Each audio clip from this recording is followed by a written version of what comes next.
je vais te dire une phrase un peu choc de mon père. Enfin, je sais qu'il le dit gentiment. Mon père, c'est quelqu'un il est en mode être marié, c'est avoir un équilibre. Donc il va dire, si quelqu'un n'est pas marié, il va dire oui, il est déséquilibré, tu vois. Et donc lui, quand la dernière fois qu'il est venu me voir, lui, je crois que il sait très bien. Enfin, on en a déjà parlé. Il sait que c'est mort, quoi. Que c'est mort pour avoir des enfants, c'est ça? Pour avoir des enfants et même pour être dans une relation. Je suis pas sûr, quoi. Et lui, il me disait, en fait, attention, parce que moi, je t'accepte comme ça, mais en fait, là-bas, c'est un peu bizarre. T'as un peu ne pas être marié, par exemple. C'est comme si t'es pas complet, quoi. Est-ce qu'on peut te faire confiance, tu vois? Exécuté par qui? Fabrice Florent. Bonjour, bonsoir, bon après-midi à toi et bienvenue dans ce nouvel épisode d'Histoire de mecs. 2 mercredis par mois à partir de 6h du matin, on parle avec des mecs de leur rapport à la masculinité et de répondre à la question « C'est quoi pour toi être un homme ?» Je suis Fabrice Florent, dans la vie je produis des podcasts d'interviews et de discussions et je crée des contenus. Si tu aimes cet épisode, va donc écouter la bande-annonce pour en découvrir plus sur moi et mes autres contenus. N'oublie pas de t'abonner sur ton appli de podcast préféré, de mettre un cool commentaire et 5 étoiles au podcast sur Apple Podcasts par exemple et également sur Spotify et de partager cet épisode autour de toi s'il t'a plu. C'est le meilleur moyen de m'aider si tu aimes mon travail.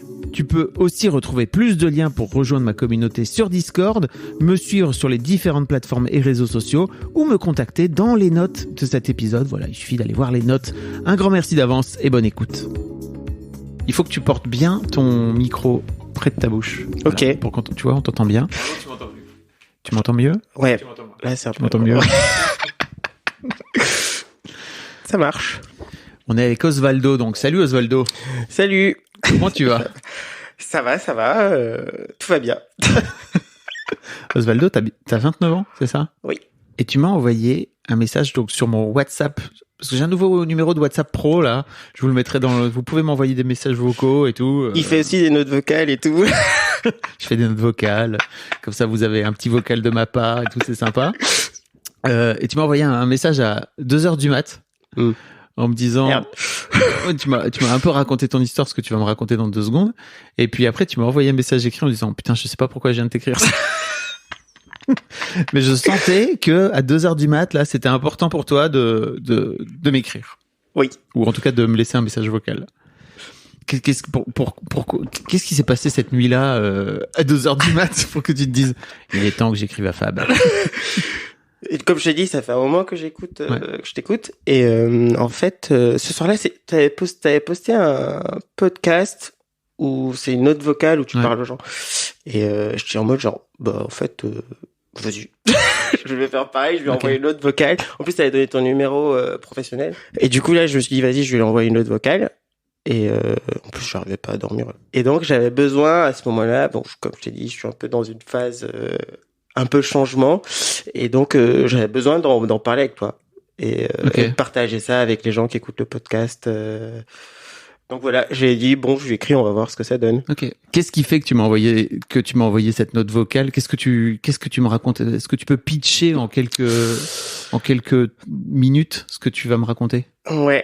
Alors moi je suis donc j'ai grandi au Bénin, en Afrique de l'Ouest, et je suis arrivé en France ça fait 10 ans.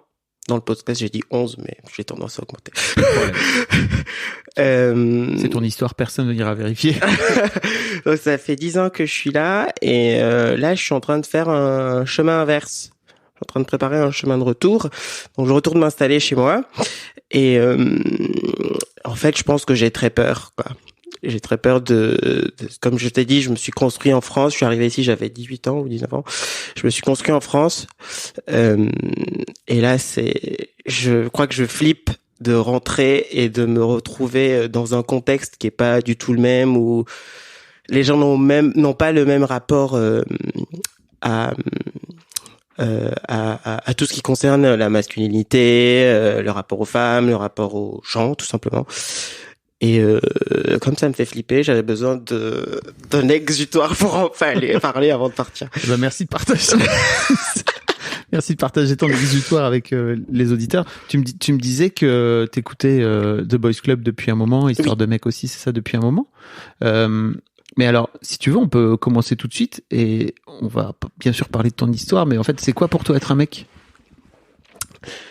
Alors, c'est brutal. Ouais, je sais. Je l'avais pas préparé celle-là. Comment ça, tu l'as? Oui, mais je sais pas pourquoi j'ai pas pensé du tout, alors que je la connais. Pour moi, être un mec, je pense que c'est juste, c'est juste avoir une bite et des couilles, quoi. Je pense qu'à part ça, y a rien de plus, quoi. Ok. Pour moi, c'est ça qui fait que je me considère comme un mec. Ok. C'est tout. Aussi simple que ça. D'accord. J'imagine que ça a un peu évolué. Là, aujourd'hui, tu as 29 ans par rapport à, je sais pas, quand tu avais 15 ou 16 ans et que tu vivais au Bénin, non? Ouais, si tu veux, moi, depuis que je suis petit, j'ai une tante que j'adore qui m'a toujours appelé mademoiselle. Ok. Parce que du coup, en fait, je traîne toujours avec des meufs. Ouais. Beaucoup. Et parce que je m'entends mieux avec les filles. Et du coup, je pense que mon rapport, avant, je me considérais pas vraiment comme un mec. Ma mère, elle m'a dit que quand j'étais petit, je mettais des robes et tout. Parfois, je me considérais vraiment pas comme un mec. Bon, maintenant, je mettrais pas de robe. Ouais. Mais en même temps, je me sens pas non plus dans le cliché du mec, tu vois, ouais. l'image du mec baraque qui en impose et tout. Donc je pense que ça n'a pas trop changé. Pourtant, t'es grand, tu vois, non, mais t'es grand, t'es costaud, même si t'es un même peu... pas. Non, mais t'es filiforme, mais t'es grand et t'en imposes, quoi, tu vois, t'as une stature, quoi. Je sais pas. En fait, moi, même aujourd'hui, on me confond beaucoup avec une meuf, hein. Donc moi, ça me dérange. Moi, la dernière fois, j'étais à la Fnac, je crois que c'est les cheveux aussi, et qui était en mode pardon, madame, et j'avais le masque aussi. Ah oui. Oui, le masque qui enlève ta barbe et ta moustache. Oui, c'est ça. Ce qui est quand même c'est ça. Un indice. Et le mec, il fait merci madame. Je dis très bien, très bien. Et même au téléphone, ça m'arrive plusieurs fois. Tu vois, donc en fait, je pense que les gens, ils me confondent facilement avec une femme. Moi, ça me dérange pas du tout. Okay. Donc à part physiquement, ouais. Je pense que je ne me sens pas trop être un mec. Okay. Même si je pense que parfois j'ai des petites tendances qui font que je me rappelle que j'ai quand même des petits. C'est quoi cette tendance? En gros, quand je te dis que parfois, par exemple, dans mon rapport, par exemple, aux femmes. Ouais. Tu vois, je vais avoir, tu sais, ce truc de par rapport à la sexualisation du corps des femmes, par exemple. Ouais. Là, je sais que c'est des réflexes de mec. Ouais. Quand j'ai ça, je suis en mode ok, c'est un truc de mec et voilà. Et je pense que ça, peut-être que. Mais c'est quoi, qu'est-ce que tu veux dire par... Attends, tu peux pas me dire ça sans m'en dire beaucoup plus. Mais qu'est-ce que tu veux dire, sans pour autant entrer dans ta vie privée et tout, tu vois, mais qu'est-ce que tu veux dire par là? C'est-à-dire que tu peux avoir tendance à désirer le corps des femmes, c'est ça, et de ce fait-là, à sexualiser aussi le corps des femmes? Oui. Ok.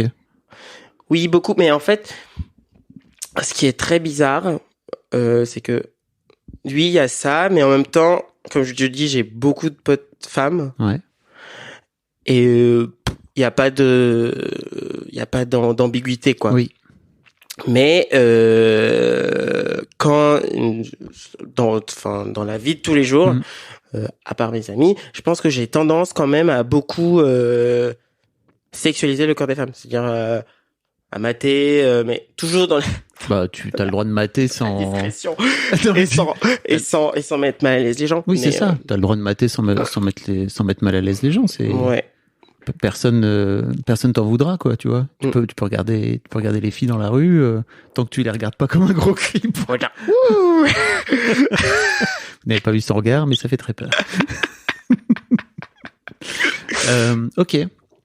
Et ça, tu sens que, je veux dire, le fait que tu sexualises les corps des femmes comme ça, tu sens qu'il y a un truc un peu de, ok, en fait, finalement, j'ai aussi certains aspects ou certaines façons de faire plutôt masculines, quoi. Oui. Et même, oui, il y a ça, oui, clairement. Et aussi, là, récemment, comme je t'ai dit, je suis en train de monter mon agence. Donc mon associé c'est une femme. Ouais. Et parfois aussi dans la conversation, Qu'est-ce que tu as? Dans la conversation, tu vois, j'ai tendance parfois à avoir des réactions où je me dis bon c'est un truc de mec quoi, genre en mode il faut foncer dans le tas, il faut faire ce truc nécessairement, enfin prendre un peu des risques, un peu inconsidérés. Ouais. Et je pense que c'est un truc de mec quoi. Ok. Et tu vois moi mon associé il arrête pas de me dire mec tu vas te calmer sur ça, redescends et d'ailleurs c'est génial, tu vois, c'est un truc je pense que ça me permet de retrouver un équilibre sur ces sujets-là, sur ça. Mais ouais, je pense que c'est les 2 points. Au niveau professionnel, je pense que j'ai un peu des réactions de mec. Ok. Et au niveau par rapport à dans ma vie sentimentale, je pense que je suis tout à fait le cliché du mec.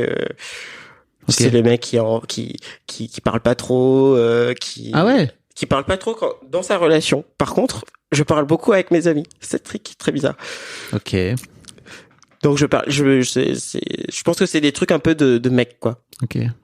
Je sais pas si je me trompe, mais bon. Bon, y a pas à se tromper au point. C'est juste, c'est ta vie à toi, c'est toi qui raconte quoi. Tu vois, y a pas de bonne réponse.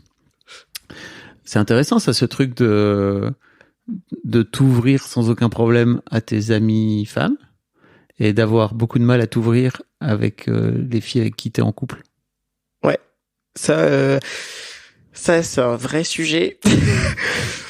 Si tu veux, donc ma dernière relation, c'était un peu ça le souci, je pense. Okay. C'était ma plus longue relation en général. Bon, c'était 2 ans. Ok. Et c'était vraiment un problème au bout d'un moment, quoi. Je pense que c'est un truc j'ai peur de faire chier les gens. Ok. Hein? Comment ça? Quand j'ai un questionnement. Ouais.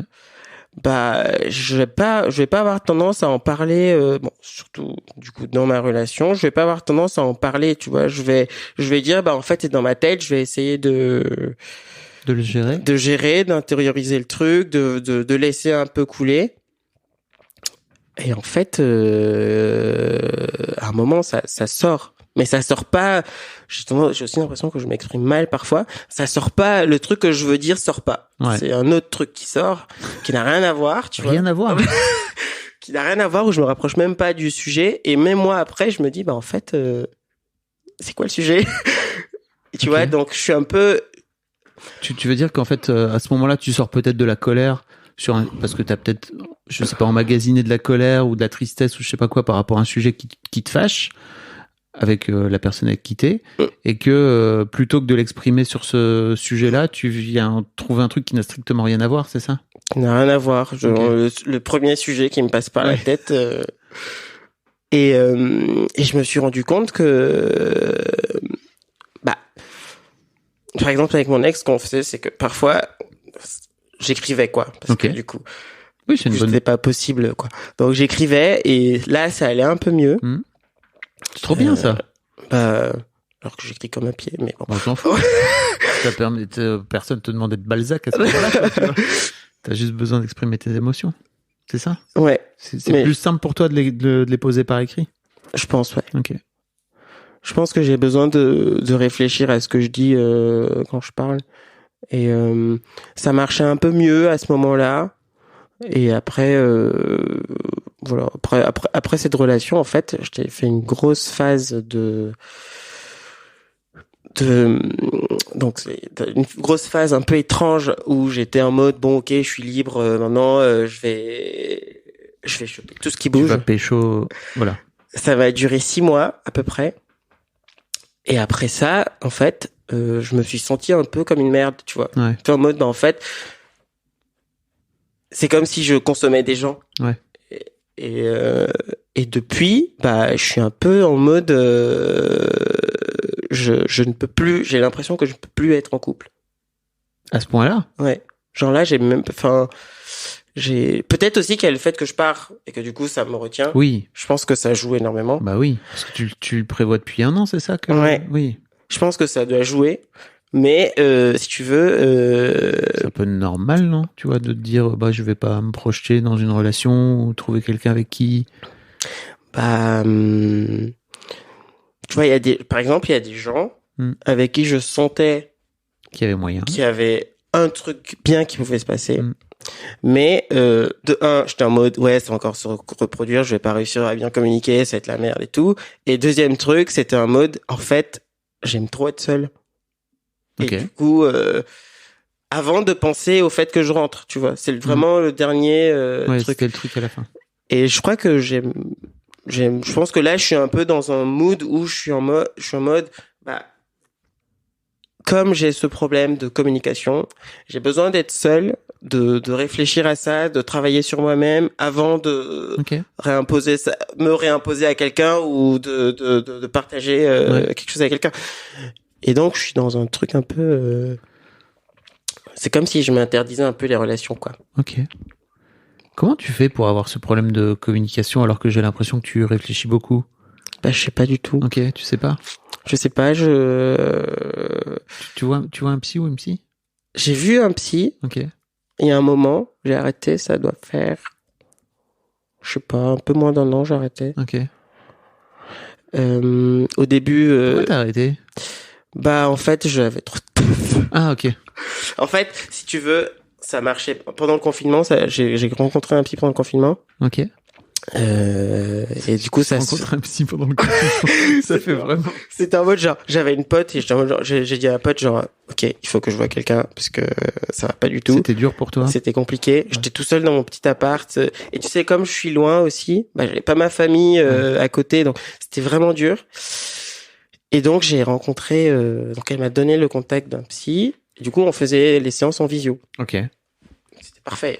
J'avais pas besoin de bouger. J'étais en télétravail, parfait. Et en fait, quand il y a eu le déconfinement et tout, bah, ils voulaient qu'on se voit en vrai. Ouais. Sauf que c'était trop compliqué à caler dans les journées. C'était vraiment un vrai sujet. Désolé, j'ai le micro parfois. Et tu crois que c'était aussi une forme d'excuse que tu te donnais pour Peut-être. Je sais pas. Non, je sais pas. Hein, je pose la question. C'est possible. Parce que c'est une façon de prendre soin de soi, quoi. Tu vois, de prendre du temps pour aller voir un thérapeute. Non, mais c'est clair. Mais tu vois, moi, c'est aussi un truc de mec, c'est que j'ai pas tendance à prendre soin de moi. C'est vrai que je me laisse un peu en mode genre, bon, j'ai mal à la tête, je suis en mode, on est des bonhommes. On va pas mal. On va boire de l'eau, ça va passer. On va boire de l'eau. Ceci dit, le mal de tête parfois passe juste en buvant de l'eau. Si c'est persistant, faut aller voir, quoi. Tu vois, j'aurais pas tendance à. C'est vrai que je me laisse un peu. Je prends pas trop soin de moi. Et le truc du psy, par contre, je sais pas si c'est trop ça parce que finalement j'aimais bien les séances. Ouais. Parce que ça me permettait de parler et de dire des choses et de réfléchir à certaines choses auxquelles je pas pensé. Genre, ça m'a fait comprendre, par exemple, que, enfin, je dis comme ça, mais tu vois, c'est mon rapport à ma famille et c'est un truc où je m'étais jamais questionné dessus et là, ça m'a vraiment aidé à avancer sur ça. Donc, je sais pas si je me faisais une excuse pour pas y aller. Okay. Parce que finalement, j'aimais bien. Mais je pense que c'est autre chose, en fait. Je pense que ce qui se passait, c'est que dans mon travail, je voulais toujours être très performant. Et donc, je voulais pas je me donnais aucun moyen pour moi, aller chez le psy quand j'étais au retour au boulot, ça voulait dire partir plus tôt, et ça, je m'autorisais pas. Je pense que jusqu'à là, je m'autorise pas, quoi. Enfin, là, j'ai arrêté de travailler, ça doit faire 2 semaines. Je peux te dire que je m'autorise pas à prendre à m'arrêter pour dire, bah, j'ai un rendez-vous médical. C'est un truc, surtout que là, je vois, tu vois, qu'il y a vraiment un sujet sur lequel tu pourrais aller creuser, justement, tu vois, avec un psy ou une psy, venir te dire, bah, j'ai ce sujet-là de communication t'as l'air de bien communiquer avec tes amis. Bah oui. Oui. Donc c'est vraiment quand c'est amoureux, quoi.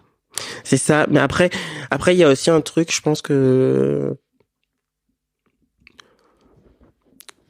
quand même si je parle beaucoup avec mes potes, il y a quand même des trucs où je suis un peu plus en mode, il y a des sujets où je réfléchis beaucoup avant de dire, quoi. Par exemple, là, pour la création de ma boîte, c'est quelque chose que j'ai pas trop échangé sur ça. Ok. Alors que pourtant, on parle de plein de trucs, alors que c'est un truc qui me faisait très très peur, tu vois. Et ça, j'ai un peu gardé. Pourquoi? Je sais pas. Je pense que, je sais pas. J'ai un peu gardé, j'étais un peu en mode, non, je vais pas trop en parler et tout. Et ouais. Les sujets qui te font peur, c'est dur d'aller les... Ouais, je pense qu'il y a peut-être de ça. Je pense dès que moi j'ai j'ai une inquiétude sur un truc, en fait, quand c'est pas joyeux, je suis en mode non, je vais pas en parler. Casser l'ambiance. Je vais casser l'ambiance. Le mec, c'est juste, putain, moi je viens juste pour faire la fête, hein, d'accord? La vie est une fête. Si la vie est pas une fête, ça m'intéresse pas. Mais c'est vrai que les gens, ils me disent toujours, genre, est-ce que tu peux t'énerver? Est-ce que tu peux être triste et tout? Et en fait, je pense que c'est parce qu'en fait, quand c'est pas joyeux et quand c'est un peu badant, bah, je le garde, quoi. Ok. Et c'est un peu con de faire ça, je pense. C'est pas con, déjà, parce que c'est juste que tu te fais du mal. C'est pas con, y a pas à mettre, je crois, un adjectif négatif ou c'est juste, tu te fais du mal et c'est dommage, c'est tout, tu vois. C'est pas con, c'est juste, tu te fais du mal. Mais là, récemment, j'ai un de mes seuls potes mecs. Ouais. Ah, t'as pas beaucoup de potes mecs? Ouais, pas beaucoup. Et un de mes seuls potes mecs, en gros, c'est marrant, c'est l'ex d'une de mes potes, avec qui je m'entendais super bien, on s'est rencontrés, direct, on s'est kiffé, on s'entend super bien. Et lui, il habite pas à Paris. Il passe de temps en temps et je pense que c'est la seule personne avec qui je peux parler de tout, quoi. Ok. Et on se le dit souvent, tu vois, genre, mec, franchement, tous les deux, on peut tous dire et tout, et je pense que ça doit être la seule personne, ouais. Ok. Tu lui as parlé, là, de tes flips, de rentrée, Ouais. Je vais parler de ça, je vais parler un peu de tout. Après, le truc, c'est que les flips et tout, il y a des sujets où je sens que c'est difficile à comprendre parfois pour certaines personnes, même pour lui, tu vois. Ouais. Parce que mes flips, c'est je vais rentrer chez mes parents. Tu vas rentrer vivre chez tes parents en plus? Ouais. Mais pourquoi? Au début, ah oui, pour le temps de trouver. Je peux pas faire de visite là d'ici. Oui. Donc là, je vais rester 2-3 mois chez mes parents. Et je suis en mode, en fait, j'ai trop peur que ça se passe mal, quoi, que mon nouveau mode de vie, ma nouvelle manière de fonctionner, ne plaise pas, que ça clash, et que je trouve pas d'amis avec qui parler de ça. Donc ça va au-delà de tes parents. Oui, ça va au-delà aussi de mes parents, c'est clair. Mais tu vois, et ça, ces choses-là, je peux pas. C'est difficile de dire ça. Mon pote, par exemple, c'est quelque chose qu'il a du mal à comprendre. En mode genre, bon, en fait, c'est tes parents, quoi. Ça va aller.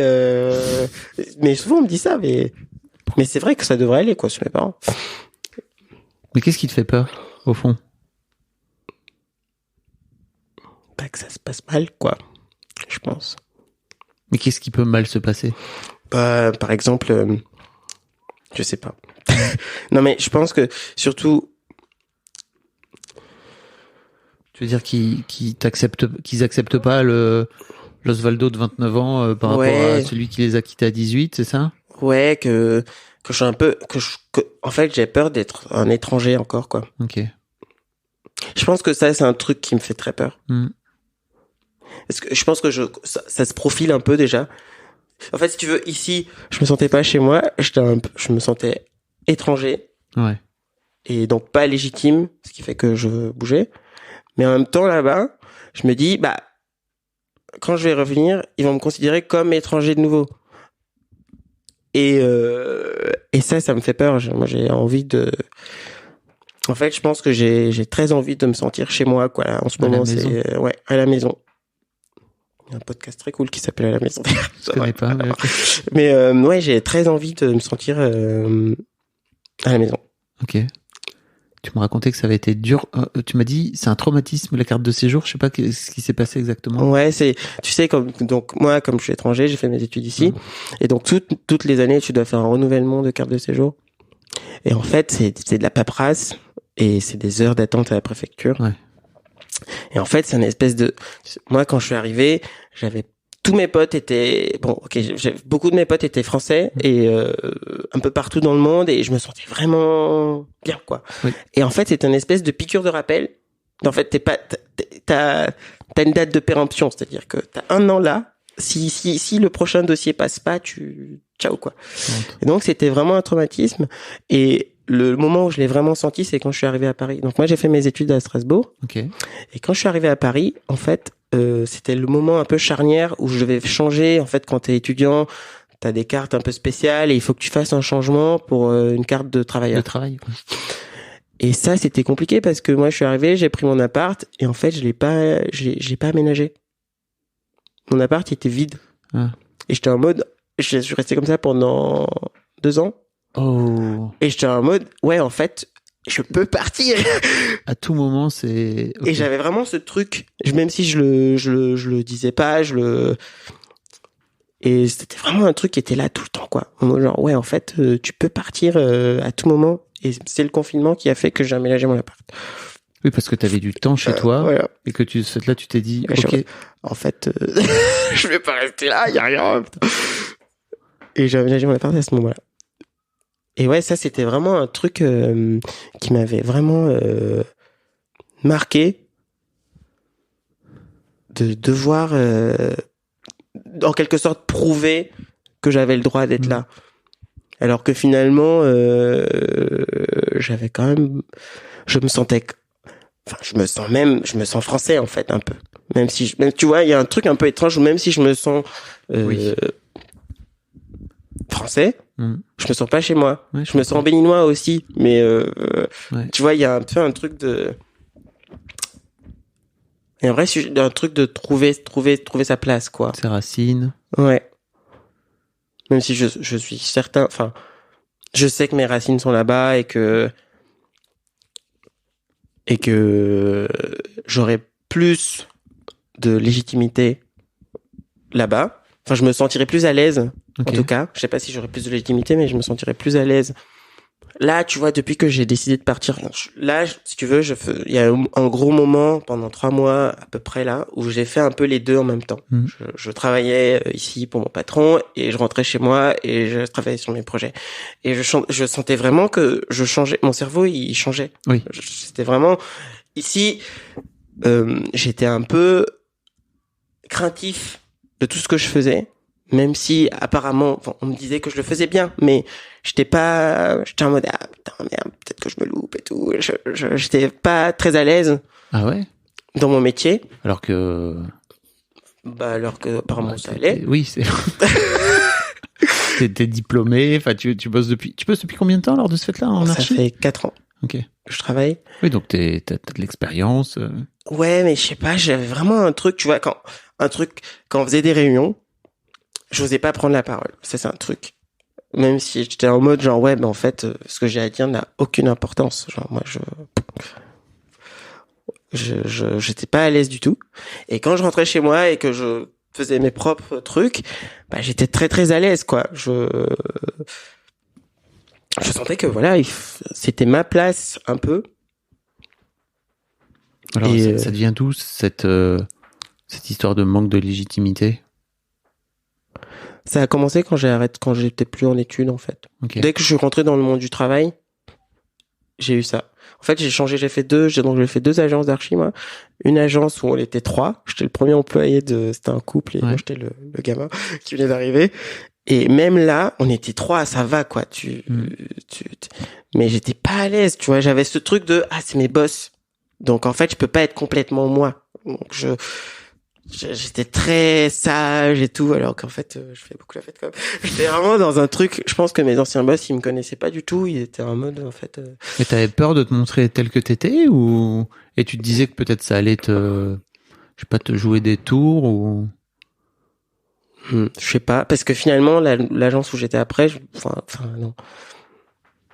Je montrais quand même que j'étais quelqu'un je me montrais pas complètement, ouais. Mais je montrais quand même que bon, je suis pas un gars qui reste dans son coin. Ouais.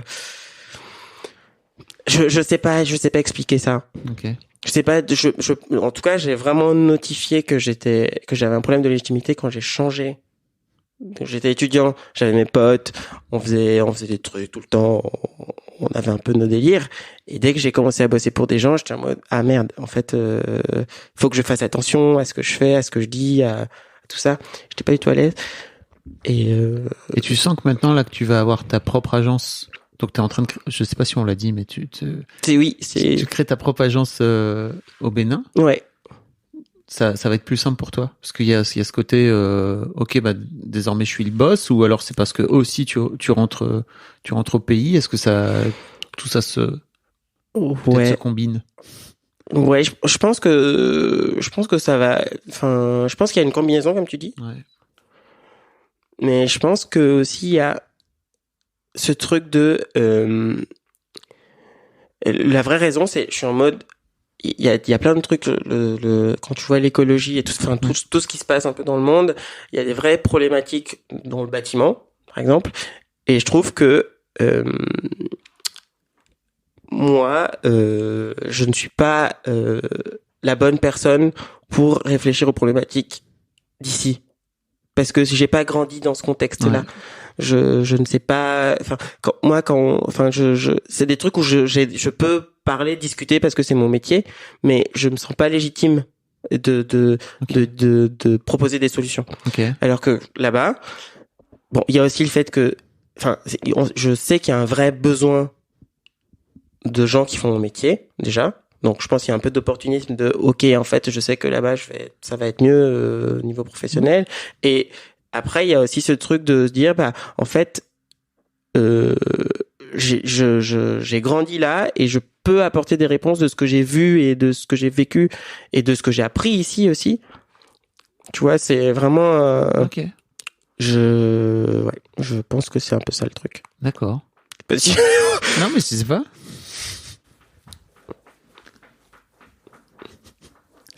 Est-ce que vous entendez qu'Oswaldo tapote du pied depuis tout à l'heure, nerveusement? Je réfléchis, ok. C'est juste que je crois que les gens vont l'entendre, tu vois, qui tapote du pied. Mais clairement, je pense que il y a un gros mélange de toutes ces inquiétudes, même si je sens que ça va être plus serein là-bas, mais en même temps, bon, on sait jamais, mais il y a les inquiétudes professionnelles, mais il y a aussi le côté est-ce que je vais être compris, est-ce que je vais trouver ma place? Tout à l'heure, juste avant d'enregistrer, tu me disais, moi je suis très woke. Voilà. Moi je suis très woke, t'as dit. Et j'ai peur que le fait d'être très woke, alors pour les gens qui savent pas, mais woke en gros c'est que tu fais...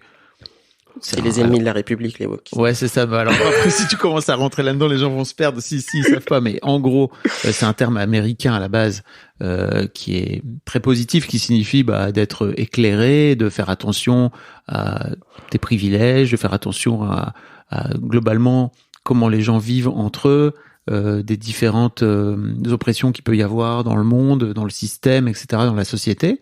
Et bien sûr, tu dis que c'est les ennemis de la République parce que pas mal de gens de droite et les courants de droite ont récupéré ce terme pour en faire un peu une insulte en fait. Alors qu'en fait à la base c'est pas du tout une insulte.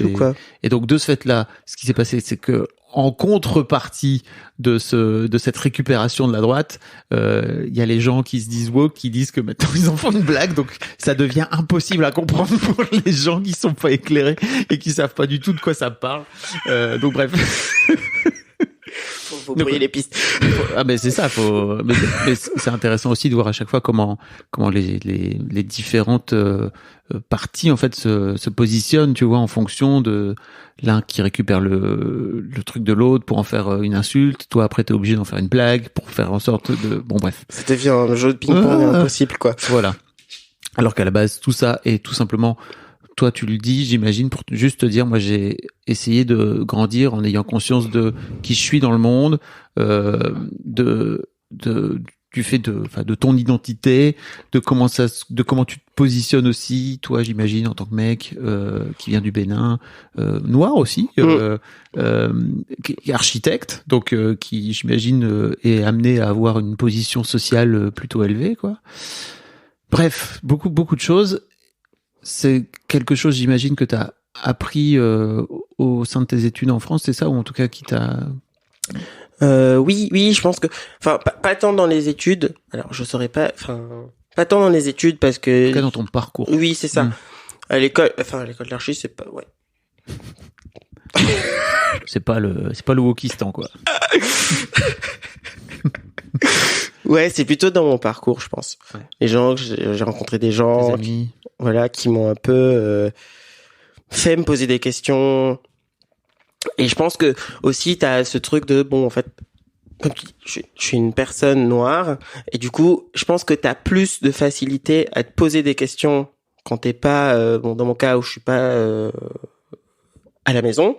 Oui. T'as plus de facilité à te dire ah bah ok, en fait je suis pas là, je suis pas chez moi, ouais. Mais du coup qu'est-ce que je suis, comment je me positionne. Notamment, tu parlais de cette histoire de carte de séjour, de piqûre de rappel tous les ans qui te fait dire, ok, où est-ce que je suis, quoi. Ouais, c'est ça, exactement. Ouais. Et oui, est-ce que j'ai des privilèges? Qu'est-ce que c'est ces privilèges et tout ça? Et une fois que tu te poses toutes ces questions, tu te rends compte que en fait tout le monde, c'est compliqué, quoi, en fait. Pour résumer. C'est très compliqué. Il y a des gens qui font partie de minorités, mais qui en même temps ont des privilèges. De la même manière, t'as des gens qui sont complètement des blancs qui sont pauvres. Voilà, exactement. T'as tout, quoi. Et que faut pas tomber non plus dans des espèces de séparation noir-blanc, quoi. C'est vraiment très compliqué, ce genre de sujet. Et il faut que chacun, c'est pas de l'individualisme, mais je pense que c'est bien que chacun se pose et y réfléchisse. Et ça, typiquement, ces questions-là, et j'imagine ce parcours qui t'a fait toi aussi progresser en tant qu'Osvaldo, que jeune mec de 29 ans que tu es, t'as peur, parce qu'on revient à ces peurs, qu'une fois au Bénin, tu te retrouves peut-être en décalage, c'est ça? Ouais, okay. Clairement. Je pense que ouais, c'est souvent quand j'ai par exemple j'ai un frangin avec lequel je parle le plus. Donc moi j'ai un rapport assez bizarre à ma famille. Je suis pas très famille. Je suis un peu éloigné de ma famille, sauf mon père avec qui je parle beaucoup et un de mes frères. Et quand on commence à aborder ces sujets-là, je sens tout de suite que le mec il me dit hey, mec. Alors attends, c'est ton frère, c'est ça? Oui. Ils ont, en fait, c'est quoi ta famille? À quoi elle ressemble? Ta frère-sœur? Moi, je suis le Benjamin. Ok. J'ai 3 grands frères. Ok. J'ai pas tous les âges en tête. C'est pas grave. À peu près 5 ans de décalage entre eux à chaque fois. 5 ans avec moi. Et donc j'ai pas de sœur. Mon grand regret. J'aurais aimé avoir une grande sœur. Et donc toute ma famille habite au Bénin. Et donc le seul contact qu'on a quand je rentre pas, c'est WhatsApp pour discuter de temps en temps. Et t'es le seul à être parti du Bénin pour faire tes études? Pour faire mes études. Okay. Donc tout le monde est un peu parti à un moment de sa vie, mais pas aussi longtemps. Ok. Donc ouais, là je suis le seul à être parti longtemps et je pense que ils s'attendaient pas du tout à ce que je rentre, quoi. Là j'avoue que je me suis un peu battu pour faire accepter aux gens que je rentre, par exemple. Tu vois, moi quand j'ai annoncé à mon père que je rentrais, il était en mode bah fais pas ça, quoi. Ah ouais? En mode Mais pourquoi? En mode en fait je pense qu'il y a aussi ce truc de t'es en France, ça se passe bien, t'as un métier, tu vas tout foirer pour venir ici alors qu'il y a pas grand chose qui se passe ici. Je pense qu'il y a cette image de c'est l'Afrique, quoi. Ouais. Tu vas pas revenir en Afrique quand même, faut pas faire ça. Et rien que sur ça, je me sens déjà en décalage, tu vois, là je me force un peu pour arriver et là je me dis je vais devoir prouver que je me suis pas planté, quoi. Parce que tout le monde m'a dit mec, tu te plantes. Et plante de revenir. Ouais. OK. Tu vois, et donc t'as ça et t'as aussi ce truc en plus de il suffit pas de montrer que c'est possible de faire des choses là-bas, mais il faut aussi pouvoir se sentir à l'aise, pouvoir discuter avec les gens et Et dans ma famille, en tout cas, je vois déjà que c'est un truc impossible, quoi. Je pourrais pas trop leur dire d'aller, je sais pas, se poser des questions sur leur classe sociale, en mode genre, vous vous rendez pas compte que vous êtes privilégié, tout. Enfin, tu vois, Tu viens d'une famille aisée, c'est ça? Plutôt aisée? ça va. Ok. Donc ça, c'est un truc, tu vois, moi, c'est un truc, je me rendais pas compte jusqu'à ce que je parte. Ouais. Et là, je me dis, bah, en fait, si, ça va, quoi. Et je pense que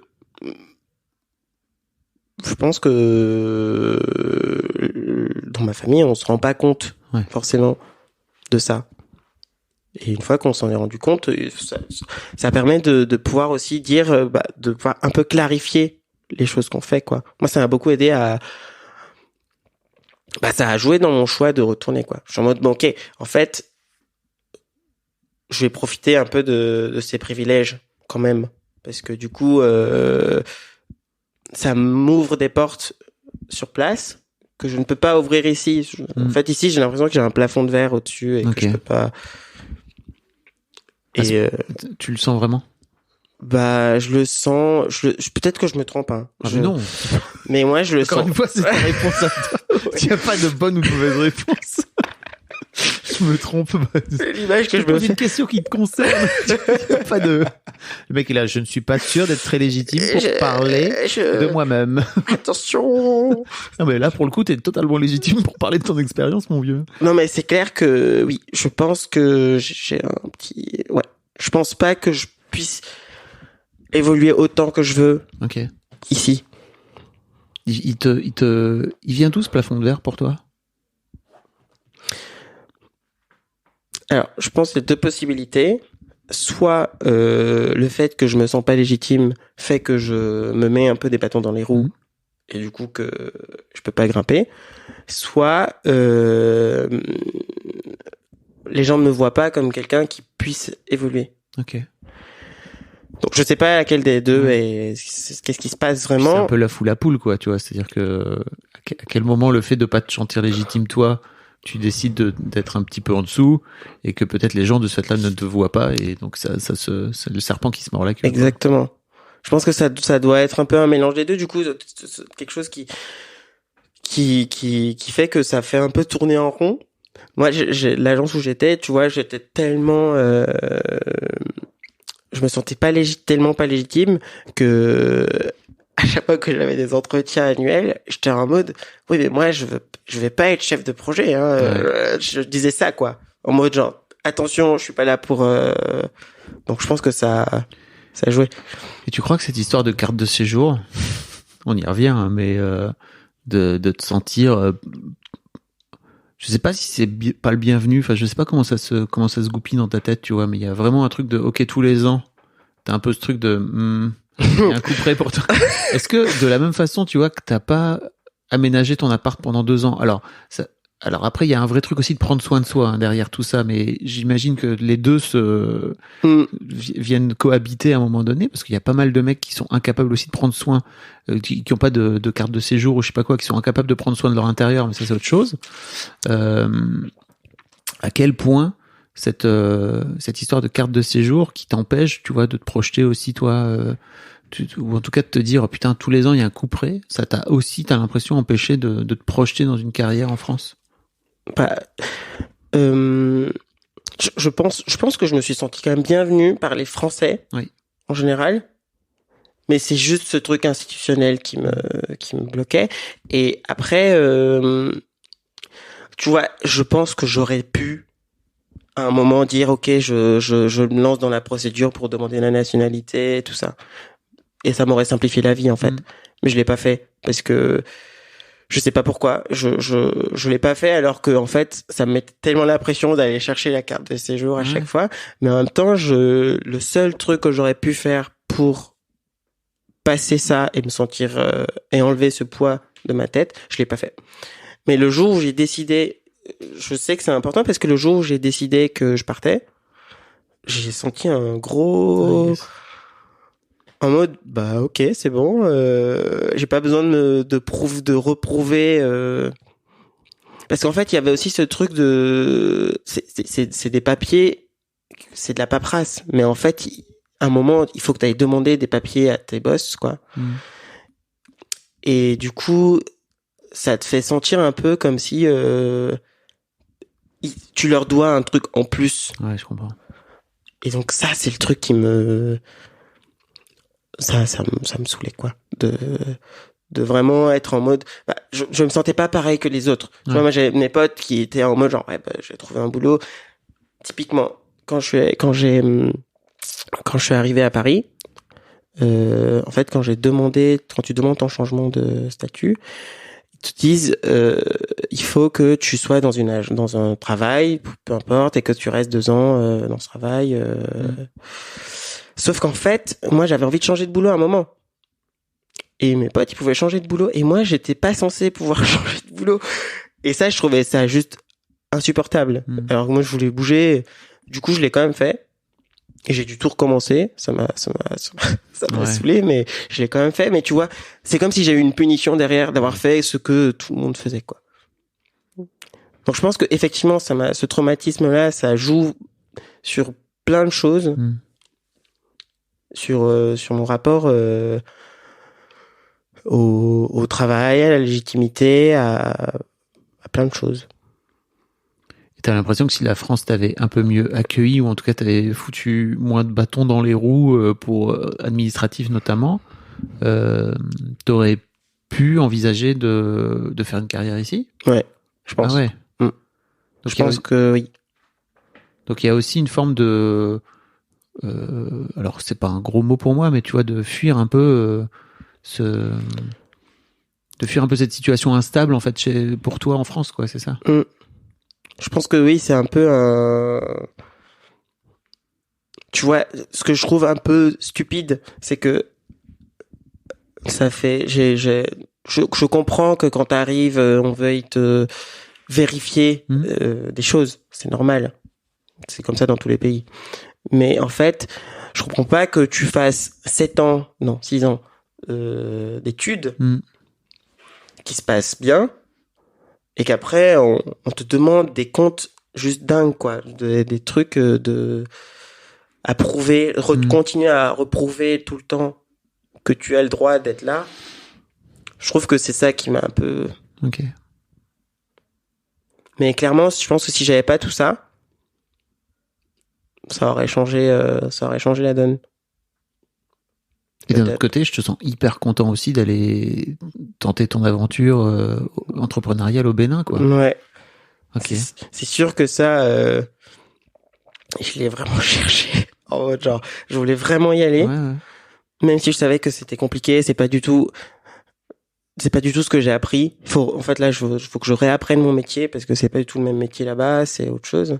Et à ce point-là? Ouais, il y a des choses qui se ressemblent. Enfin, c'est une maîtrise d'œuvre, il y a des choses qui se ressemblent, mais en fait, ça fonctionne pas du tout pareil, quoi. Rien que, le rapport que les gens ont à l'architecture. Oui. Ici, je pense que les gens, c'est compliqué aussi, hein, mais je pense qu'il y a déjà un peu plus de gens qui savent que l'architecture c'est important, être dans l'espace c'est quelque chose qui se réfléchit. Ouais. C'est pas un truc qu'on fait comme ça à l'arrache. Ouais. Et là-bas, c'est plus compliqué. C'est un truc un peu plus compliqué de faire comprendre aux gens, en fait, on va réfléchir à l'espace et ça aura un vrai impact sur ta vie, quoi. Donc ça, c'est un risque, mais en même temps, je suis en mode, je vais apprendre, quoi. C'est l'aventure. Et pour ça, je pense que j'avais aussi vraiment besoin en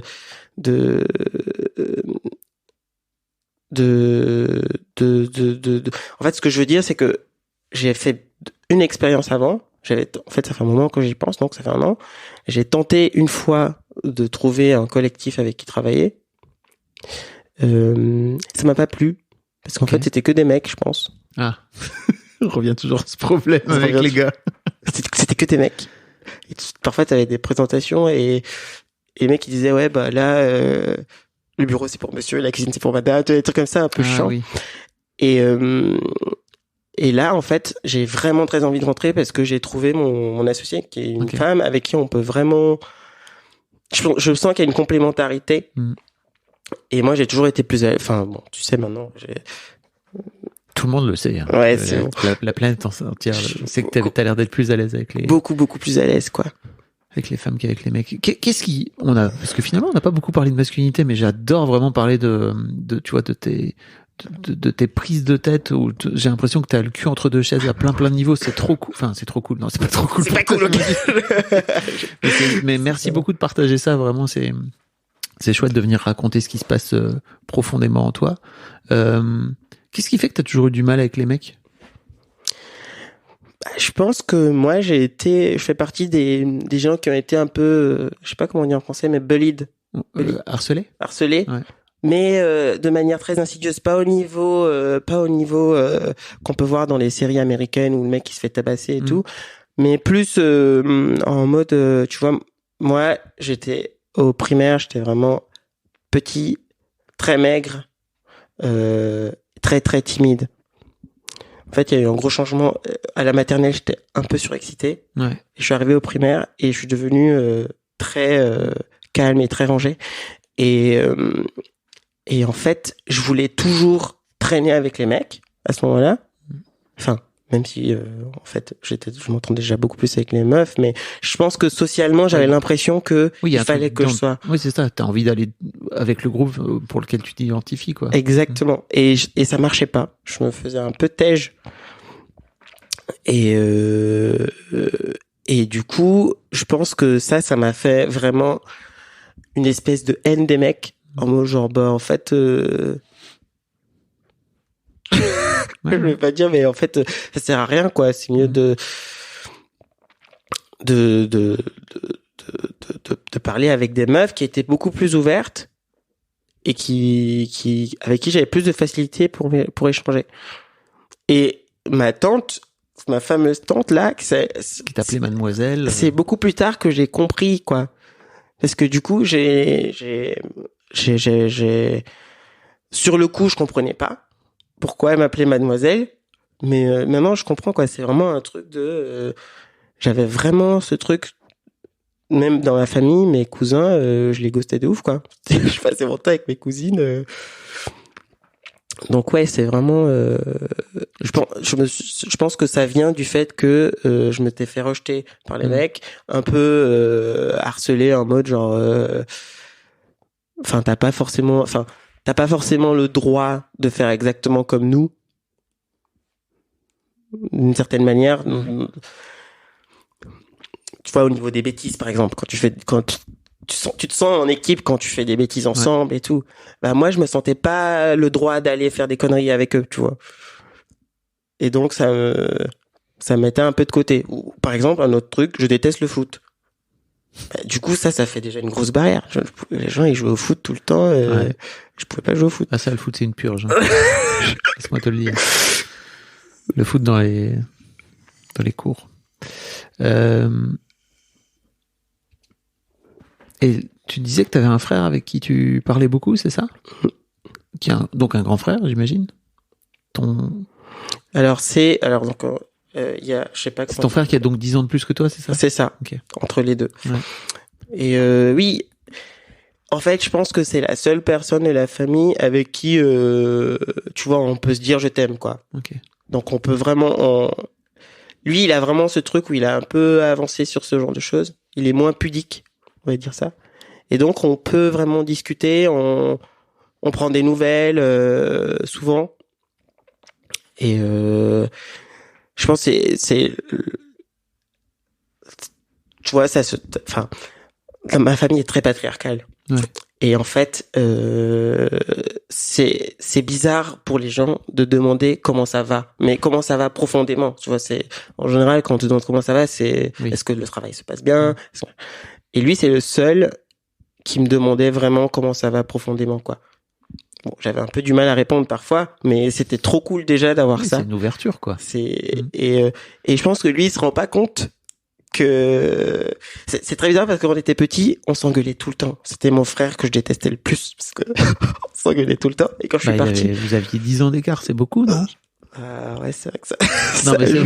Ça joue. Imagine, t'avais 6 ans, t'étais un gamin, quoi. Tu vois, lui, il avait 16, il était en pleine adolescence. Je crois que j'aimais pas qu'il soit grand frère, quoi. Quoi? J'aimais pas qu'il soit grand frère. C'est-à-dire? En fait, tu sais, quand t'es grand frère, tu protèges ton petit frère. T'es en mode genre, fais pas ça, fais pas ci. Et moi, j'ai détesté ça. Du coup, je faisais un peu le rebelle avec lui. Okay. Et du coup, on s'engueulait beaucoup. Et quand je suis parti, ça a changé complètement de rapport. Et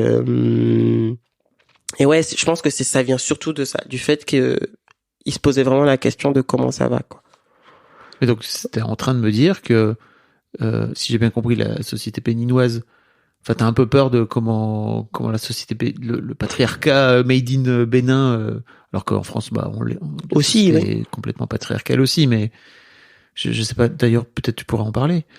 Mais ça veut dire qu'il y a moyen, ton frère vit au Bénin, ça veut dire qu'il y a moyen d'évoluer, tu vois, en étant capable de dire je t'aime à un autre mec. C'est dur, c'est pas évident. Enfin, oui, enfin, lui, oui, mais en même temps, je pense qu'il y a des sujets qui vont être impossibles à aborder, quoi. Ok. Comme quoi? Bah, je sais pas. Par exemple, c'était très marrant, mais moi j'avais fait à l'école d'archi. Quand tu finis, tu fais un diplôme, un projet de fin d'études. Et moi j'avais embarqué mon meilleur pote pour faire un projet au Bénin. Du coup, on était parti au Bénin. Mon meilleur pote est homosexuel. Et en fait, le problème, c'est que quand on est arrivé là-bas, je me sentais super mal parce qu'il pouvait pas assumer son homosexualité. Et du coup, je pouvais pas, je me sentais comme si je l'embarquais dans un truc compliqué. Et du coup, on habitait chez mes parents pendant 10 jours. Et c'était impossible d'en parler avec qui que ce soit. Tu vois, même mon frère. Même ton frère woke. Oui, impossible impossible d'en parler, quoi. De dire parce que tout le monde lui disait et ta copine et tout machin, et lui il était mal un peu. Et tu vois, c'est des choses comme ce genre de choses. Alors, question con, mais pourquoi il pouvait pas l'assumer? Parce qu'en fait, déjà c'est illégal. Ouais. Là-bas. Non mais c'est important de J'étais pas sûr, hein, mais je pose la question parce que c'est illégal. Ouais. Donc premier gros bug. Tu risques quoi alors, la prison? Alors j'ai pas regardé, mais je crois que ça doit être la prison. Ok. Et le deuxième truc, c'est que, tu pourrais te dire c'est illégal, mais bon, les gens ils peuvent quand même l'assumer dans la société. Mais si tu l'assumes, en fait, c'est paria direct, quoi. Et même au sein de ta famille, tu crois? Si toi t'avais amené, tu vois? Ouais, c'est sûr. Oui, c'est chaud. Ouais. Je pense que premièrement, si ici ils étaient au courant que mon pote était homosexuel, déjà ils auraient tout de suite dit que moi j'étais homosexuel aussi, donc m'auraient catégorisé d'une certaine manière. Et deuxième chose, ils auraient jamais, ils auraient pas pris notre démarche de la même manière, tu vois. Ouais. Nous on était là, on était en mode ok, moi j'ai grandi là-bas mais je connais pas du tout en fait. Et du coup moi pendant ces 10 jours-là on était en vadrouille, on a découvert le pays. Ils auraient pas du tout pris les choses de la même manière, quoi. Ça aurait été très compliqué, je pense. Donc sur ce genre d'avancée, on va dire sociétale, ça c'est des choses qui m'inquiètent énormément. Ouais. En fait si j'ai un pote gay, je vais pouvoir dire, je m'en fous qu'il soit gay, quoi. Ouais. Et du coup là, tu vois, là-bas, si ça arrive, ça veut dire que je devrais toujours calculer. C'est une pression en plus. Bon, lui aussi, faut penser aussi que lui, ça doit être plus la merde dans sa tête que dans la mienne à ce moment-là. Mais oui, ce qui n'empêche pas que la merde dans ta tête est légitime, tu vois, t'as le droit. Toujours pareil. Rappel à l'ordre de légitimité. Pardon, j'ai juste envie de te dire, effectivement, ça doit pas être simple pour lui, mais ça doit pas être simple pour toi non plus, quoi. Ok. Oui, j'imagine à quel point ça doit te poser des questions. Ouais. Et tu vois aussi, tu vois, par exemple, mon rapport aux femmes. Moi, ou alors à la paternité. Alors, par contre, ça. Moi, je suis en mode, je veux pas d'enfant. Ok. Je veux pas être père. Ah ouais, donc et ça, je le dis depuis que j'ai 10 ans. Ça n'a pas changé. Okay. Peut-être que ça peut changer, mais Je suis en mode non, tu vois. Moi, je veux pas te dire, tu verras quand tu seras grand. Compte pas sur moi pour te le dire. C'est ça. Moi, je trouve que c'est une très bonne chose de savoir à peu près où tu veux mettre les pieds sur ce Et sujet. ça, je sens que ça va être un vrai sujet parce que moi, quand j'étais en France déjà, j'étais en 3e année de licence, donc je devais avoir, 22 ans. Ma belle-sœur me disait déjà, tous mes frères ont des enfants. Elle était déjà, c'est le prochain. Tic-tac. Tic-tac. Et moi, j'étais en mode, bah non, en fait, je vais pas avoir de gosse. Et tout le monde te dit, ouais, t'es petit, tu vas grandir. Oui. T'inquiète. 10 ans plus tard, eh bien non. Enfin, non, même pas 10 ans. Tu sais, peut-être que oui, je vais grandir. Mais en fait, C'est même là, pas grandir. C'est juste peut-être tu vas changer d'avis. Voilà. Ça n'a rien à voir avec grandir. C'est ça. Ok. Changer d'avis. Non, mais je pense à tous les gens de Child Free qui nous écoutent et qui ont décidé, eux, tu vois, en conscience de pas faire d'enfants, quoi. Non, mais c'est clair. Et du coup, là, t'es en mode, bah, là, je sais que ça va être compliqué dans la famille de faire comprendre aux gens que, non, j'ai 8 neveux, je les adore. C'est déjà, ça va, quoi. C'est bon. Pas besoin d'en rajouter. Pas besoin d'en rajouter, là. C'est bon pour la planète et tout. Ouais. Et de la même manière, ça amène, du coup, rapport aux femmes, à la relation. Oui, ça veut dire qu'il faut que si tu veux trouver une chérie, il faut que tu trouves une chérie qui veut pas d'enfant. Je vais te dire une phrase un peu choc de mon père. Et mais je sais pas, enfin je sais qu'il le dit gentiment. Mon père, c'est quelqu'un il est en mode, en fait, être marié, c'est avoir un équilibre pour lui. Donc il va dire, si quelqu'un est pas marié, il va dire oui, il est déséquilibré, tu vois. Il dit ça, il dit ça souvent. Et donc lui, quand la dernière fois qu'il est venu me voir, lui, je crois que il sait très bien. On en a déjà parlé, il sait que c'est mort, quoi. Et il m'a dit, bah en fait, que c'est mort pour avoir des enfants, c'est ça. Pour avoir des enfants et même pour être dans une relation, je suis pas sûr, quoi.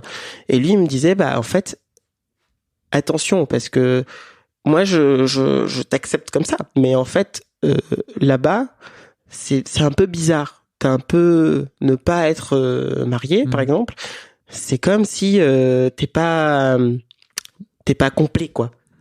Est-ce qu'on peut te faire confiance, tu vois? Et ça, c'est des trucs qui me... Genre, bah, moi, si j'arrive, je vais pas me marier, du coup. Est-ce que les gens vont pas se dire, ah, c'est un mauvais archi parce qu'il est pas marié? Ah oui. Peut-être, hein. Et là, les gens, ils ont tendance à penser que, du coup, avec mon associé, on est en couple. Pas du tout. Ça n'arrivera pas. Mais après, vous pouvez faire croire ça. Bah, non. C'est pas le cas. Alors, si ça permet d'avoir des clients, franchement, c'est une vraie question à se poser. Hein. Parce que on s'en fout, les gens ils vont pas aller avec vous dans votre lit, quoi, tu vois, à la fin.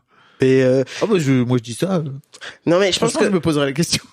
Moi j'ai juste, en fait, je pense peut-être que je suis un peu radical, mais je suis en mode, bah en fait, je veux juste m'assumer comme je suis, quoi. Je trouve ça un peu. Tu veux pas avoir de clients qui comprennent pas. Oui, c'est ça qui, enfin bon après, si c'est la Hesse. Mais tu vois, non, mais c'est un vrai... Bon, je sais pas si c'est dans l'esprit de mon père que c'est comme ça, hein, parce que c'est lui qui m'a dit ça, mais il doit y avoir un peu de vrai là-dedans. Il doit y avoir un peu de trucs comme ça, de bon, ok, le mec est pas marié, il a pas de gosse, il sait pas gérer une famille, il peut pas gérer une boîte, quoi. Alors que... Je pense pas. Je pense que c'est deux choses bien séparées. On est des gens, on est des personnes. Enfin, on est fait de plusieurs choses, quoi. On sent vraiment hein, dans tu vois, là, ça va faire 1 heure que tu parles. À quel point, comme tu disais, bah, je vais être un peu un étranger au Bénin et je sens aussi que je suis un étranger ici et que, et à un moment donné, va falloir trouver un endroit, quoi, tu vois, où t'es bien et tout. Et je le sens d'autant plus quand tu me racontes que j'imagine que tu vas pas rentrer dans les cases au Bénin, quoi. Ça je le sens. Ça va être chaud. Mais je me dis quand même, bon, peut-être que c'est un peu triste, mais peut-être que je vais trouver des potes qui seront pas forcément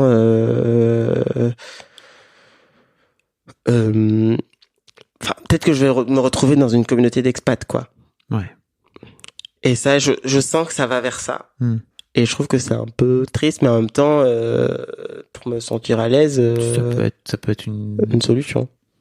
Oui, puis j'allais dire en plus une solution de transition, tu vois. Tranquille. Ouais.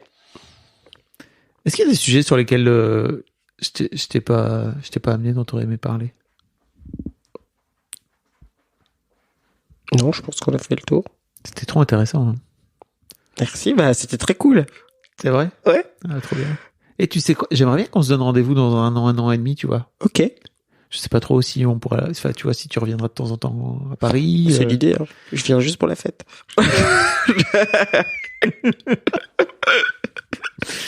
Mais franchement, si tu repasses dans un an et demi, j'aimerais bien avoir la suite de l'histoire, quoi. Ça serait cool.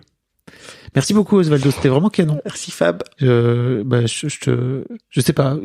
Merci à toi. C'était vraiment chouette d'avoir ton témoignage. Cool. Salut tout le monde. Je te souhaite tout le meilleur. Merci. Franchement. Un grand merci à toi d'avoir écouté jusqu'au bout. N'hésite pas à t'abonner au podcast dès maintenant pour ne manquer aucun épisode. Tu trouveras tous les liens dans les notes de cet épisode, justement. Tu pourras également retrouver chaque veille d'épisode un extrait qui, je l'espère, te donnera envie d'écouter l'épisode complet le lendemain. Si tu découvres et que tu aimes ce podcast, tu devrais aussi aimer mes autres podcasts. Je t'invite donc à aller voir dans les notes de cet épisode ou sur fabflorent.com, fabflorent.com. Tu verras, il y a tout un choix. Je te mets aussi dans les liens comment t'abonner à ma newsletter où je t'envoie régulièrement des nouvelles, comment te connecter à mon Discord, comment me contacter ou encore mes différents réseaux sociaux, etc. etc. Enfin, tu l'as quoi. Merci encore pour ta précieuse écoute et d'ici au prochain épisode, je te souhaite une très belle vie.